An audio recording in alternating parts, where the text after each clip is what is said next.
はい、こんにちは。カーリガルメソッド挑戦中のみはるです。今日はですね、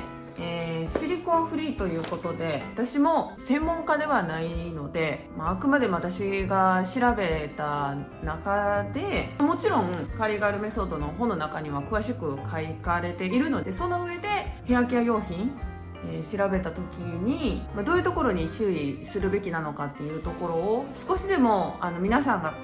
ご自身でヘアケア用品探す時に、楽になればなと思ってこの動画作りましたので、よかったら最後まで見ていってください。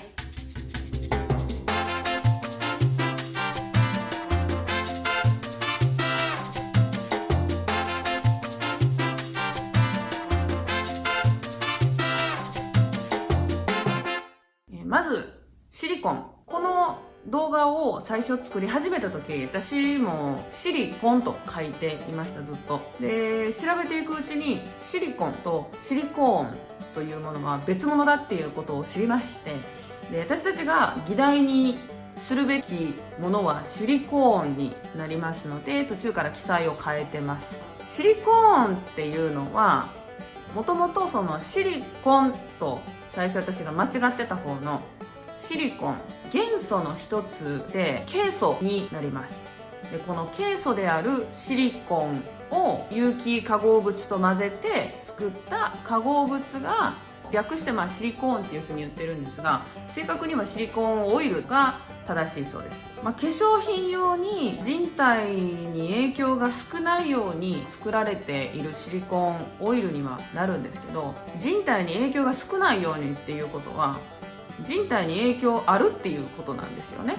もちろんその影響が全くありませんって書けないっていうのは分かりますけど、私もシリコンはそんなに悪者じゃないっていう話も読みましたし、それについて納得する部分も多少なりともあったんですけど、どうなのかなっていうところですかね。それはさておき、このシリコンオイル、髪にコーティングをして、で、実際につけてすぐだったりとかは特に手触り良くなるんですよね。で、しっかりやっぱり周りコーティングしてくれるので、ツヤがある髪の毛になります。ただ、それをやっぱりきちっと落とさないと問題が発生するっていうのは間違いなくてですね。で、じゃあそれをきっちりしっかり落とすのにどうするのかっていうと、ご存知の通り洗浄力の高い洗浄剤で落とさないといけないと。で、その強力な洗浄剤を使わない、泡立たないシャンプーを使いましょう。前回の動画でお話ししましたけど、このくせ毛テンパ専用のカーリガルメソッドなので、シリコンはアウトです。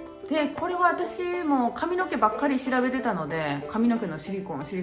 て見てたんですけど、やっぱり化粧品にも入ってるんですね。シリコンで肌の周りに皮膜を作って手触りがツルツルになったように感じさせてくれるっていう。でもそのシリコンの皮膜が常に肌を守ってくれてる状態になってしまうと、皮膚サボりますよね。確実にそんなことになったら自分頑張らなくても守ってくれてるんで、私もそれを見て恐ろしいやと思って今自分が使ってる化粧品の成分表も少しずつ今見直すようにしております。ちょっと話余談になったんですけど、じゃあそのシリコーンって何なのと、その成分表示を見た時に簡単に見分ける方法を私なりにまとめました。もしかしたら間違ってるかもしれないですけど、調べて、で、出てきた成分の名前がわからなければ、その成分自体ももちろん一回調べて、それが何なのかっていうの、シリコンなのか違うのかっていうのも調べて行ったり来たりしながらやってるので、その中で使ってきた方法なので、ある程度信用してもらえるのかなとは思っています。じゃあシリコンの成分名ご紹介していきますね。一番よく見るのがメチコン系、何々メチコンっていうのがついたらほとんどシリコンです。代表的なのだとジメチコンが多いかな。あとメチコンだけっていうのもありますし、シクロメチコン、アモジメチコンとかかな。でも大体メチコンってついてるので、メチコンって書いてたらほぼ間違いありません。で、もう一つが白キ酸系。ただ白キ酸系は正直そんなに見てそんなに私も目にしたことがないので、そもそもオーガニック系っていうカテゴリーで商品を探してきたっていうこともあるのかもしれないんですけど、ただまあ白キ酸系は一つこれも覚えておいてください。あとはまあ私も出会ったことはないですけど、何々コーンだからシリコーンのコーンっていう風に最後に書かれてるものもありますし、あとシラン系もな、私そんなに見てないからまああれなんですけど、一応覚えておいてください。で次がシリコンなんかシリコンじゃないのかっていうと、中にはシリコンじゃないのがいるんですね。じゃあ使ってええんかっていう風に思ってしまいがちなんですけど、その単体の成分を調べてると、シリコンの代用としての成分みたいな、あかんやんと思って。ダメでしょ、シリコンがダメだけどシリコンフリーにしたいからシリコンの代わりになる何か違う成分を使いましたと。それはいかんなっていうことで、いろいろ調べてたらよく出てくる名前がクロスポリマーで、クロスポリマーっていう言葉自体はシリコンじゃないんですね。ポリマーは重合体っていうことで、モノマーって言われる成分を複数合わせて作った化合物ですよっていうことなんですよ。でそのポリマーっていうのをクロスでポリマーしたのか、コポリマーっていうのはくっつけたってことかな、こうなんで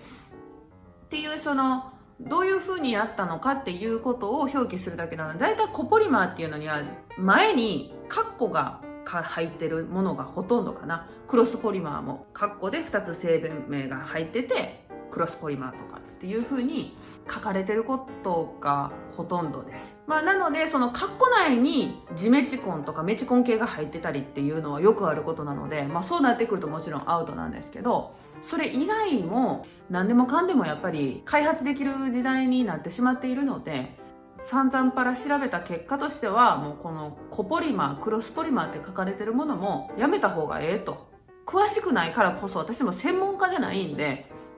じゃあどこまでが良くてどこまでがダメなんかっていう判断はできないです。いいんかあかんのか判断するぐらいだったらもう全部やめたれっていうふうに思ってます。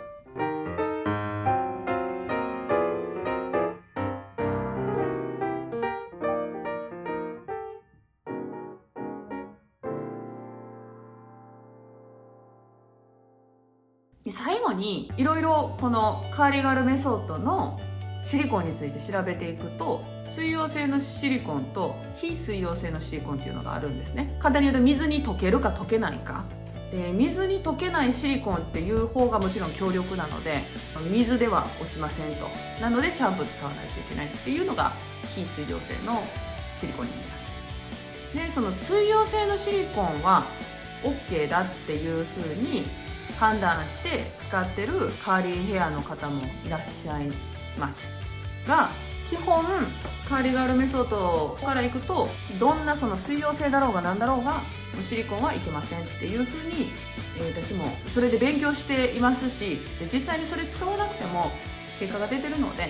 自分の体験談をもとにね、ここでも情報を共有させてもらってるので、その上で皆さんも参考にしていただけたらなという